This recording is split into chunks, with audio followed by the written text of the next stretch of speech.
This is the last present I will ever give you. My husband shoves divorce papers to me. I've decided to marry someone else. So thank you for being a cash dispenser until now. The guy I have been with for so many years turns out to be a horrible person. This is a story of my revenge. My name is Jessica. I'm turning 50 this year. In fact, tomorrow is a little special day. I'll be living in debt for a long time and will finally finish paying it off. My husband Lance and I have worked really hard together. We got married 20 years ago. I was 30 and he was 35. He ran a liquor store that he inherited from his parents who had passed away. I, on the other hand, was an office worker. We met through an acquaintance and started dating with marriage in mind. I had one concern back then. What if he asked me to run the store with him? I was working as a financial consultant who advised on insurance and investment to individual and corporate clients at the time. I was getting paid better than average 30-year-olds and loved my job.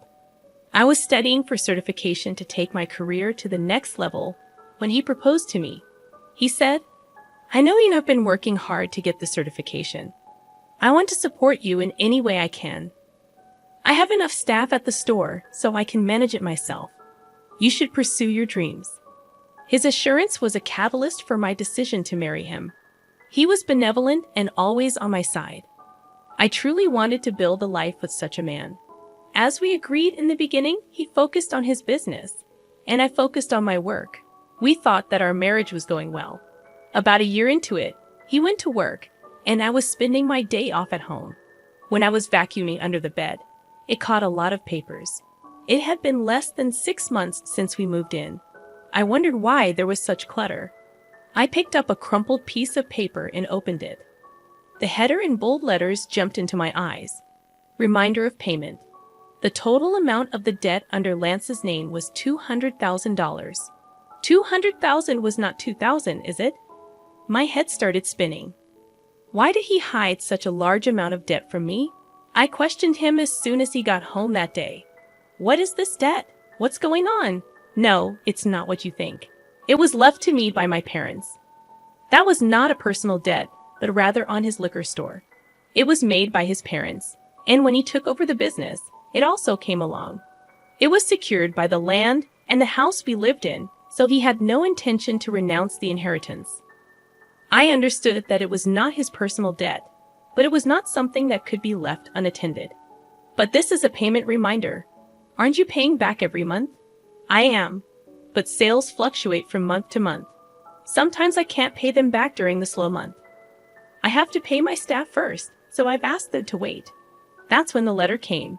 At first, his explanation sounded to make sense, but it was definitely not a good idea to delay payment.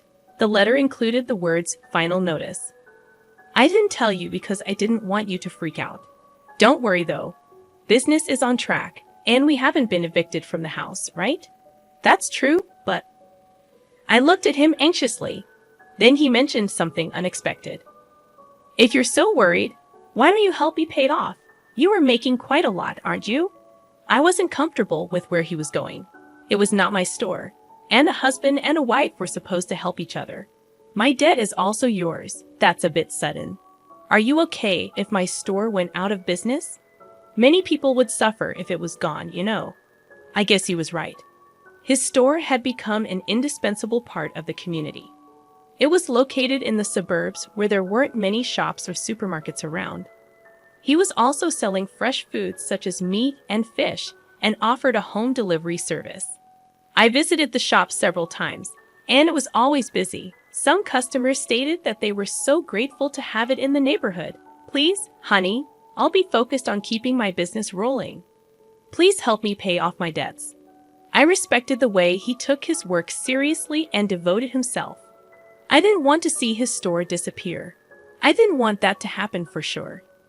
Being married means that we support each other at all times. If you are struggling, it seems only natural for me to help him. Okay, I'll repay back as much as I can every month from my salary. You can concentrate on managing the store. I could help financially, but only he could run it. I was happy that he relied on me above all else. However, it was the beginning of a change in him. About 3 years had passed since I took over his debt. He often came home late. What were you doing until this late? You reek of alcohol. I just had a few drinks with my customers, honey. Did you make a payment this month? For some reason, he sounded condescending. I did last week. Why? The store depends on you. You'd better keep paying on time. Whenever he got drunk those days, he gave me an order. I had taken it as nonsense from a drunkard, but it started to prick my nerves when he did it repeatedly. He made it sound like it was normal for me to pay back his debt. By the way, Matt has a third kid now. I envy him. Matt was his friend from high school. He had his own business, just like Lance. His wife also worked in the store with him. I've been wanting to talk to you about that. I told him what I have been keeping to myself. Don't you think it's time for us to start a family? His reaction was very cold. What? Baby? My business has just started picking up, and we are still in debt. How can we be so irresponsible? That was his stance. I held back my annoyance. Matt has 3 children now, right? We can manage one too. His parents are still well, and his wife works in the store. They are different from us. I couldn't counter that.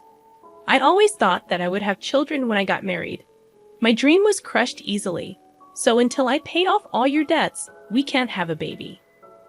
Well, I guess that's how it's going to be. If you make a lot of money and pay off studies quickly, I will think about it. His mean smile disgusted me, but I felt impatient to pay off the debts as soon as possible. How blind I was. Even though it was an irrational demand, I was still occupied with the thought of starting a family and didn't even think about it. From then on, I worked tirelessly for Lance. I actively obtained qualifications, took promotional exams, and secured a salary increase. I started earning much more than women my age. I even made advance payments, but the debt didn't disappear so easily. I turned 40 before I knew it and had to give up on having children. I thought to myself that I still had my husband and thought he was enough. He relied on me, and I could do anything for him. As long as I still believed that, I remained happy. Lance started coming home later and later as the days went by. He sometimes came back in the morning. I was working in the store, and it was morning when I realized it. I had to go out with a customer, and the next thing I knew, the sun was out. When I saw him working so hard to protect the store, I felt that I had to do my best as a wife too. We were on the same boat, sailing for a better future together. The months and years went by, and the day finally arrived. I was going to make the last payment the next day. For the sake of the debt, I had to pass on all sorts of luxuries. I didn't need to do so anymore. I could finally spend my hard-earned money the way I wanted. I realized that ever since I got married, I had been thinking too much about money. We had never taken a vacation or even dined at a nice restaurant. We were still in our 50s. I hoped to finally enjoy such things from then on. On the day the last payment was due, I took a day off. I prepared a more opulent dinner than usual, complete with a bottle of wine and Lance's favorite chocolate cake, intending to celebrate a debt-free life together. When he returned from work, I laid everything out on the table, remarking, "Finally, it feels like it's been a long time." But the last 20 years have gone by so fast, haven't they, honey? His trembling and lowered head made me wonder if he was crying from happiness. However, to my shock, he burst into laughter in a way I had never heard before. "What the hell is going on? Are you okay?" My supposed husband declared something outrageous. "You are dismissed now. I'm grateful to you for the past 20 years. Thanks to you paying off all my debt, I'm a free man. Great job. I don't need you anymore." "What are you talking about?" I genuinely had no clue. He pulled out something from his bag. "This is my last present to you." Bold letters of a divorce petition stabbed my eyes. Proudly, he continued, "I've decided to marry someone else. So you are no longer of any use to me. Thanks for being my cash dispenser until now. You're getting remarried? Have you been cheating on me all this time?" I recalled his habitual late returns, citing work or socializing. While I toiled to pay off his debt, he was nowhere to be found. His expression remained smug. "I will never read that, unfaithful." I have already found the next potential wife. I want to divorce you and marry her. That's why I have been waiting for you to clear my debt." Tears welled up at the absurdity. The feast I had prepared blurred before my saddened eyes. "Get the hell out of here." He handed me the divorce papers. My blood boiled faster than I could feel sadness or despair. "Okay, but you won't regret it." I forced out my voice. "No, I won't. Why would I regret divorcing an old hag like you?" "Old hag?" If I were her, he would be an old fart. Did he think he was still young? His misconception was so ridiculous that I regained composure and accepted the divorce papers. "I'm going to take this with me for now, and I'll be in touch." I packed my belongings and left the house. How could my 20 years of marriage come to such an easy end? Finally alone, I shed tears of emptiness and frustration. Later, I asked my attorney for a divorce agreement, sending it to Lance. I also requested a background report on his bride-to-be. Shortly after, he called me. "Hey, Jessica, what the hell is this document?" He sounded furious. I could imagine his face turning bright red even over the phone. Contrasting his fury, I remained calm. "That is a divorce agreement. What about it?" "I know what it is. What I'm talking about is this loan agreement. Why do I have to pay you back?" He sounded distraught, yelling, "This is crazy. This is not right." Referring to the repayment of the loan between spouses during the marriage, he protested against returning the money I paid on his behalf. "This is ridiculous. You decided to do it out of your goodwill, didn't you? Why are you digging up the past?" "What do you mean? I did it as your wife. If we divorce, that's a different story." Regret hit him. He just realized it. When he asked for a divorce, I immediately thought of making him repay my head. My profession involved dealings with insurance and investments, giving me contacts with experienced attorneys. I consulted them right away. The total, including interest, was a little over $300,000. I was determined to have him pay me back precisely that. That was all I asked for. He grasped the seriousness, seeing the name of a locally famous attorney on the document. "Ludicrously," he said, "you know that I don't have much money. Sell the store to fund it then. If I do that, I won't have anything left. You're only 55. You could still find a job if you wanted to. Give me a break." The conversation made no sense. I wanted to hang up, but there was one last thing to check. "How's it going with your new bride-to-be?"